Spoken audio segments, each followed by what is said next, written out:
Sore Ibu, perkenalkan nama saya Rahayu Rahman Saputri. Saya akan memaparkan materi tentang manajemen sumber daya manusia internasional. Yang pertama, pendahuluan. Sumber daya manusia merupakan kemampuan terpadu dari daya pikir dan daya fisik yang dimiliki individu. Manajemen sumber daya manusia adalah pencapaian tujuan organisasi yang sudah ditentukan sebelumnya dengan menggunakan bantuan orang lain. Globalisasi mengacu pada sikap baru terbuka mengenai praktekan manajemen secara internasional. Sikap ini menggabungkan keingintahuan mengenai dunia di luar batas nasional dengan kemauan untuk mengembangkan kemampuan guna beradaptasi dalam ekonomi global. B. Rekrutmen dan seleksi. Rekrutmen. Pengertian rekrutmen merupakan suatu proses mencari, mengadakan, menemukan, dan menarik para pelamar untuk dipekerjakan dalam suatu organisasi. Yang kedua, tujuan rekrutmen. Yang pertama, untuk memikat sekumpulan besar pelamar sehingga organisasi akan mempunyai kesempatan yang lebih besar untuk melakukan pemilihan terhadap calon-calon pekerja yang dianggap memenuhi standar kualifikasi organisasi. 2. Tujuan pasca pengangkatan adalah penghasilan karyawan-karyawan yang merupakan pelaksana-pelaksana yang baik dan akan tetap bersama dengan perusahaan sampai jangka waktu yang masuk akal.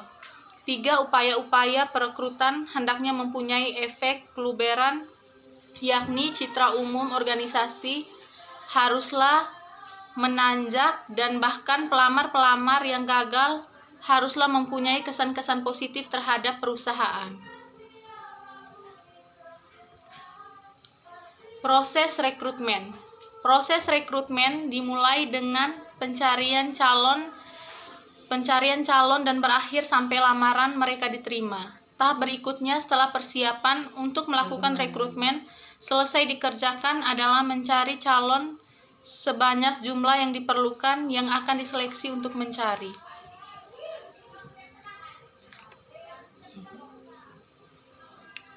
Seleksi. Pengertian seleksi. Seleksi adalah proses identifikasi dan pemilihan orang-orang dari sekelompok pelamar yang paling cocok atau paling memenuhi syarat yang menduduki suatu jabatan atau posisi tertentu. B. Proses seleksi. Proses seleksi yaitu dilakukan setelah kegiatan rekrutmen berakhir. Seleksi SDM merupakan sebuah proses untuk memilih dan menetapkan sejumlah orang dari calon yang tersedia dengan preferensi tertentu. Menurut Rifai, mengemukakan bahwa proses seleksi merupakan rangkaian tahap-tahap khusus yang digunakan untuk memutuskan pelamar kerja mana yang akan diterima. Proses tersebut dimulai ketika pelamar melamar kerja dan diakhiri dengan keputusan penerimaan. Sodang P. Sigian menjelaskan bahwa langkah-langkah dalam proses seleksi minimal ada 8 langkah, yaitu 1. Penerimaan surat lamaran, 2. Penyelenggaraan ujian, 3. Wawancara seleksi, 4. Pengecekan latar belakang pelamar dan surat referensi, 5. Evaluasi kesehatan, 6. Wawancara oleh manajer yang akan menjadi atasan langsungnya, 7. Pengenalan pekerjaan, dan 8. Keputusan atas lamaran. Tujuan seleksi. Tujuan seleksi adalah untuk mendapatkan pegawai memiliki pengetahuan, keterampilan, dan sikap mental yang mendukung pelaksanaan pekerja serta memilih tenaga kerja yang diinginkan, serta untuk mendapatkan tenaga kerja yang memenuhi syarat dan mempunyai kualifikasi sebagai tercantum dalam deskripsi jabatan. C. Pelatihan dan pengembangan. Pengertian pelatihan.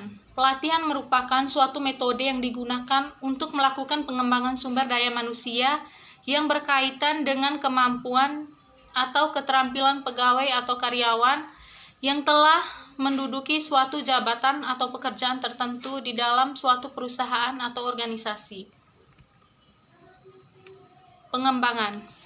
Pengembangan sumber daya manusia atau SDM berbasis kompetensi merupakan hal yang sangat penting untuk dilakukan sebagai bentuk optimalisasi kompetensi pegawai. Berbagai macam bentuk pengembangan SDM dilakukan untuk menciptakan SDM yang mampu berdaya saing tinggi dengan kompetensi yang unggul. D. Expatriates. Karyawan perusahaan internasional adalah non-warga negara dari negara tempat mereka bekerja. E. Kompensasi. Secara umum, pengertian kompensasi adalah segala sesuatu yang diterima oleh seseorang, baik berwujud fisik ataupun non-fisik, dan harus dihitung lalu diberikan kepada seseorang. Jenis kompensasi. Kompensasi langsung adalah segala bentuk imbalan dalam wujud uang seperti gaji, aneka tunjangan, komisi, bonus, THR, pembayaran prestasi, opsi saham, dan pembagian laba perusahaan. Yang kedua, kompensasi. Yang pertama, kompensasi tidak langsung. Jenis kompensasi tidak langsung bisa juga berwujud uang yang diberikan kepada karyawan, tetapi tidak secara langsung diberikan, melainkan melalui pihak ketiga. Yang ketiga, kompensasi non-finansial. Kompensasi non-finansial tidak terkait dengan uang, melainkan dalam bentuk bernilai positif dan berharga untuk karyawan.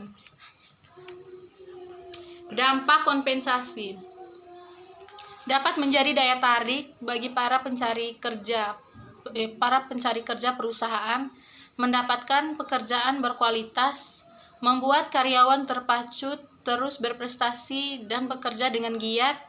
Citra perusahaan tampak lebih baik dibandingkan kompetitor, memudahkan proses administrasi dan aspek hukum yang ada.